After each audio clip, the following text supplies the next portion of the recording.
نريد أن نمن على الذين استضعفوا في الأرض ونجعلهم أئمة ونجعلهم الوارثين۔ خالق کائنات کا یہ فرمان کہ ہم ان لوگوں پر احسان کرنا چاہتے ہیں جنہیں زمین میں کمزور بنا دیا گیا، کہ ہم انہیں امام اور زمین میں اپنا وارث بنائیں۔ عزیزو، اس آیہ مجیدہ سے ہمیں خالق کائنات کے بنیادی اصول ملتے ہیں۔ پہلا اصول یہ ملتا ہے کہ خالق کائنات اپنا اصول یہ بتا رہا ہے کہ زمین میں لوگوں کے لیے رہبر و پیشوا اور امام بنانا خود ہمارا کام ہے۔ اللہ یہ اپنا اصول بتا رہا ہے کہ ہم نے یہ حق زمین میں کسی کو نہیں دے رکھا کہ ہماری زمین، ہماری مخلوق اور پھر ہمارا ہی بنایا ہوا رہبر و پیشوا ہوگا، اور ہماری زمین میں جو وارث ہوگا، جو ہمارا خلیفہ ہوگا، جو ہمارا نمائندہ اور ہمارا جانشین ہوگا، اسے بھی ہم بنائیں گے۔ وَنَجْعَلَهُمْ أَئِمَّةً وَنَجْعَلَهُمُ الْوَارِثِينَ سے یہ اصول ہمیں ملتا ہے۔ اور ایک مقام پہ ارشاد خالق کائنات ہے وَرَبُّكَ يَخْلُقُ مَا يَشَاءُ وَيَخْتَارُ مَا كَانَ لَهُمُ الْخِيَرَةُ۔ میرا حبیب، تیرا رب جسے چاہتا ہے خلق کرتا ہے اور جسے چاہتا ہے منتخب کرتا ہے۔ نہ ہی تیرے رب کے علاوہ کوئی اور خالق ہو سکتا ہے، اور نہ ہی تیرے رب کے علاوہ کوئی اور منتخب کرنے کا حق رکھتا ہے۔ جس طرح اللہ تبارک و تعالی کے خالق ہونے میں اس کا کوئی شریک نہیں بن سکتا، اسی طرح اس کی زمین میں اس کے نمائندے کے انتخاب کرنے میں بھی اس کا کوئی شریک نہیں بن سکتا۔ ما کان لہم الخیرہ، خدا فرماتا ہے کہ لوگوں کو انتخاب کرنے کا کوئی حق حاصل ہی نہیں ہے۔ اور پھر آگے ہی خدا فرماتا ہے سبحان اللہ و تعالی عما یشرکون۔ میرا حبیب، اللہ بلند و برتر ہے، پاک و پاکیزہ ہے، اور بلند و برتر ہے اس سے جو لوگ یہ شرک کرتے ہیں۔ لوگ کیا شرک کرتے ہیں؟ لوگ اپنی مرضی سے جو بنانا شروع کر دیتے ہیں، خود بناتے ہیں۔ پتہ یہ چلا کہ خدا کی زمین پر کسی کو خدا کا نمائندہ بنانا خدا کا حق ہے، اور خدا کے علاوہ جو بھی یہ کام کرے گا یا جو بھی اس کام کو اپنے اختیار میں لے گا تو دوسرے الفاظ میں وہ شرک کا مرتکب ہوگا۔ لہذا خدا فرما رہا ہے کہ سبحان اللہ و تعالی عما یشرکون، اللہ پاک ہے اور برتر ہے اس چیز سے کہ جو یہ لوگ شرک کرتے ہیں، لوگ جس شرک کے مرتکب ہوتے ہیں۔ عزیزو، یہ پہلا اصول ہے کہ بنانا اسی کا کام ہے۔ جس کی زمین ہے اسی کی حکومت ہوگی۔ جس کی زمین اللہ کی ہے تو زمین میں جو وارث ہوگا، حق کے حکومت اور حق کے حکمرانی جس کے پاس ہوگا، وہ اللہ کا بنایا ہوا ہوگا۔ لوگوں کے اجماع سے، لوگوں کی الیکشن سے، لوگوں کے سلیکشن سے، لوگوں کے شورا سے، اور نہ ہی کسی کمیٹی، شورا کی کمیٹی کو یہ حق حاصل ہے کہ وہ کسی کو بنائے اور بنا کر لوگوں پر مسلط کر دے۔ کس کو کیسا حق اللہ نے دے رکھا ہے، امام کیسا ہونا چاہیے، یہ خدا بہتر جانتا ہے، اور اسی واسطے خدا نے اس حق کو اپنے اختیار میں رکھا ہے، اپنے ہاتھ میں رکھا ہے، اور یہ قانون بتا دیا ہے کہ ہم بنانے والے ہیں، ہم چاہتے یہ ہیں۔ پہلا قانون یہ بنائے گا اللہ، اور اس آیت سے جو دوسرا قانون ہمیں ملتا ہے وہ یہ قانون ملتا ہے اللہ کا کہ جسے بنائے گا وہ گروہ انسانی کے اس طبقے میں پایا جائے گا جو طبقہ مظلوم طبقہ ہے، وہ ایسا طبقہ ہے جس کو زمین میں مجبور کر کے رکھ دیا گیا. وہ ایسا طبقہ انسانوں کا ہے کہ جس پر زمین کی وسعتوں کے ہوتے ہوئے زمین کو تنگ کر دیا گیا, زمین میں اس کو کمزور کر کے رکھ دیا گیا. وہ جابروں, بادشاہوں, ظالموں کے طبقے سے اس کا تعلق نہیں ہوگا, بلکہ مظلومین, محرومین, مستضعفین میں ایسے لوگ پائے جاتے ہیں کہ جو اللہ کے نزدیک حق کے راہبری رکھتے ہیں, حق کے امامت رکھتے ہیں. اللہ نے اپنے ایسے لوگوں کو مظلومین, مستضعفین اور کمزور لوگوں میں رکھا ہوا. امامت اور رہبری اور پیشوائی کے اہل ظالم اور جابر نہیں ہیں. وہ نہیں ہو سکتے کہ جو ظلم و جور اور جبر سے, لوگوں کے چنے ہوئے سے, الیکشن سے, سلیکشن سے, دھونس اور دھاندلی سے جو تخت حکومت پر متمکن ہو جائیں, وہی لوگوں کے حاکم, وہ لوگوں کے جسموں پر ظاہری حکومت تو کر سکتے ہیں, لیکن در حقیقت اللہ کی نگاہ میں وہ حقیقی معنوں میں حق کے امامت اور رہبری اور پیشوائی وہ نہیں رکھتے, بلکہ حق کے امامت آپ کو اس کے پاس ملے گا جو مجبور کر دیا گیا ہوگا, جو مستضعف ہوگا, جس کا تعلق مستضعفین میں سے ہوگا. لہذا یہی وجہ ہے دنیا نے جو قانون بنا رکھا ہے کہ جس کی لاٹھی اس کی بھینس. مقصد کیا ہے؟ یعنی جس کے ہاتھ میں حکومت آ جائے, جو تخت حکومت پر قابض اور متمکن ہو جائے, لوگ اسی کو امام حق تسلیم کرتے ہیں, لوگ اسی کی رہبری اور پیشوائی کے گن گاتے ہیں, اور لوگ اسی کو فضیلت کے درجے پہ فائز سمجھتے ہیں. لیکن عزیزو, اللہ کے قانون میں یہ معیار نہیں ہے. اللہ کے نزدیک معیار حق یہ نہیں ہے کہ کون تخت پر ہے, کون حکومت وقت میں متمکن, حکومت پر متمکن ہے, حاکم ہے ظاہری طور پر, بلکہ اللہ کے نزدیک حق کی حکومت اس کے پاس ہے جو اقتدار کی, جو حاکمیت کی, جو امامت کی کوالٹیز اپنے اندر رکھتا ہو. اور امامت کی کوالٹیز والے بندے, امامت کی خوبیوں والے بندے اکثر مستضعفین میں ملیں گے.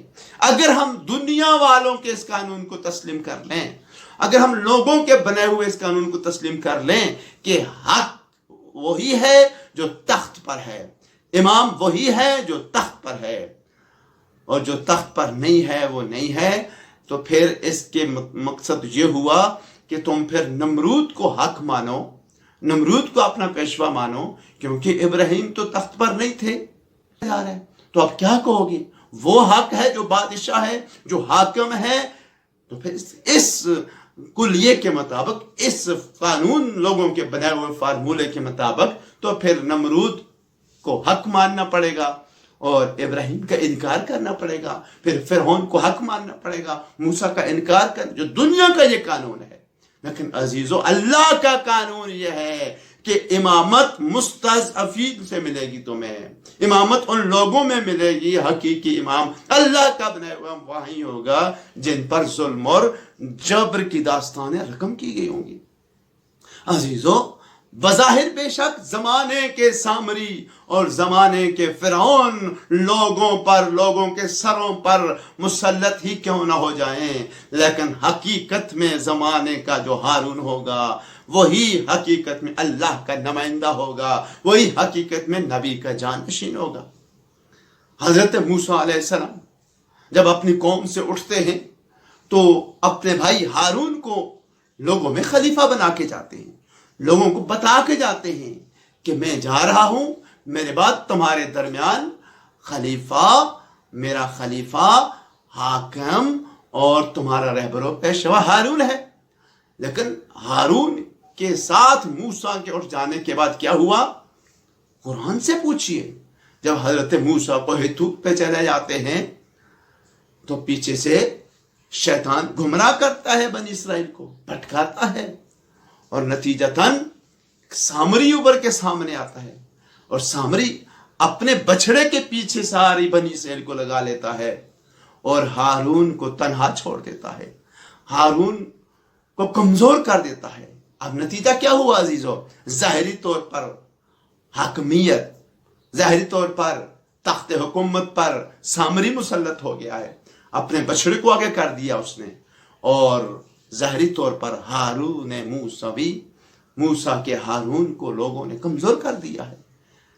لیکن اس کے باوجود اللہ کی نیابت، اللہ کی جانشینی، اللہ کی طرف سے حق کے راہبری ہارون کے پاس ہی رہا۔ ہارون ہی اللہ کا نمائندہ برحق رہا۔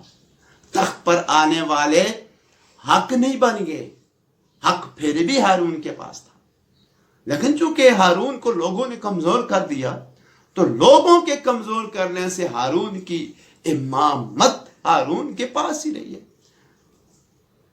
اور جس وقت حضرت موسیٰ نے اپنے بھائی ہارون سے پوچھا آ کے کہ اے ہارون، میں اپنی امت کو تیرے حوالے کر کے گیا تھا، یہ امت کا کیا حال ہو گیا ہے؟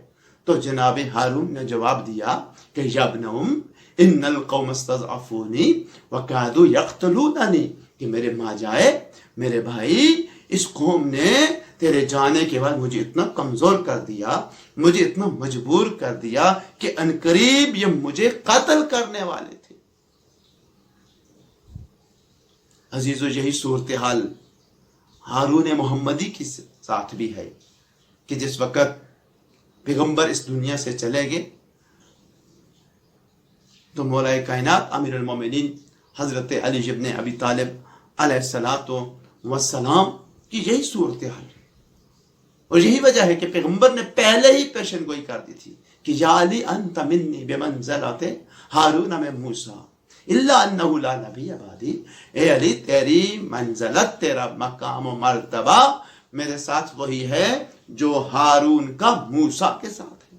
فرق یہ ہے کہ میرے بعد کوئی نبی نہیں، اور بنی اسرائیل کے ساتھ اپنی امت کو تشبیہ دے کر ایک پیشن گوئی فرما رہے ہیں، تشبیہ دی کہ لا یأتین علی امتی ما اتی علی بنی اسرائیل حزن اہل بالنال، میری امت پر ایسا ہی وقت آئے گا، میری امت وہی کچھ کرے گی جو بنی اسرائیل نے کیا ہے۔ میری امت کا کردار اور بنی اسرائیل کا کردار ایسے ہی مشابہ ہیں جیسے ایک پیزار دوسرے پیزار سے، ایک جوتی دوسری جوتی سے مشابہ ہوتی ہے، ذرا بھی ان کے درمیان فرق نہیں ہوگا۔ یعنی جو کردار رہا بنی اسرائیل کا رہا، وہی کردار میری امت کا ہوگا۔ لیکن اس کا مطلب یہ نہیں ہے کہ زمانے کے سامریوں اور ان کے بچھڑوں نے بظاہر تخت پر قبضہ کر لیا، حکومت پر قابض ہو گئے، تو کیا وہ امامت بھی ان کے پاس آ گئی؟ امامت تو خدا کا وعدہ ہے کہ جن لوگوں کو مجبور کر دیا گیا ہوگا، جو مستضعفین ہوں گے، جن کو کمزور کیا ہوگا، ہماری امامت تو انہیں کے پاس رہے گی۔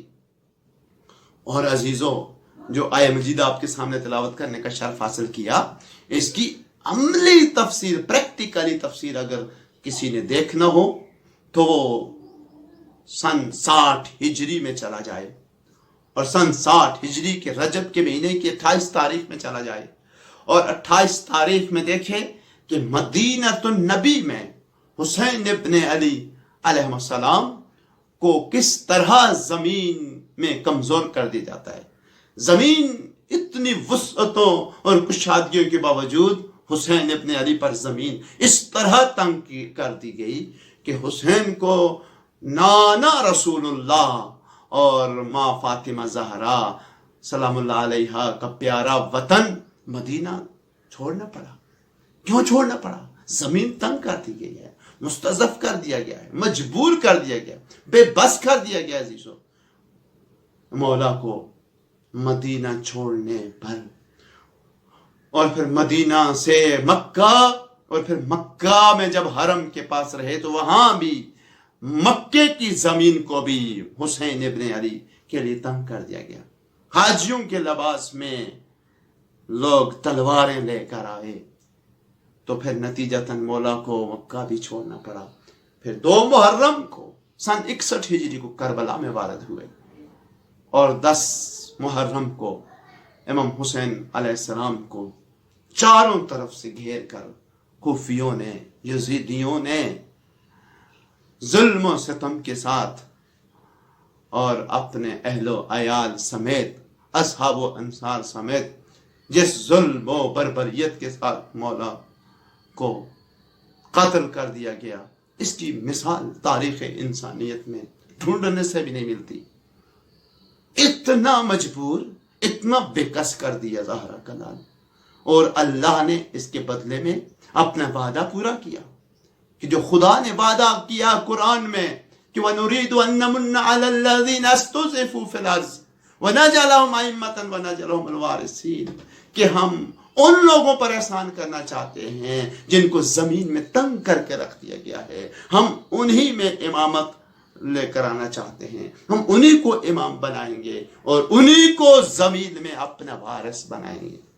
تو یوں اللہ نے قیامت تک امامت کو نسل حسین میں رکھ دیا. قیامت تک جو بھی امام ہوگا وہ حسین کا بیٹا ہوگا. اور آج بھی اگر زمانے کا جو امام ہے، امام زمانہ، امام مہدی جل اللہ فرجہ شریف، وہ بھی حسین ابن علی کے 9ویں فرزند ہیں، 9ویں نسل سے. لہذا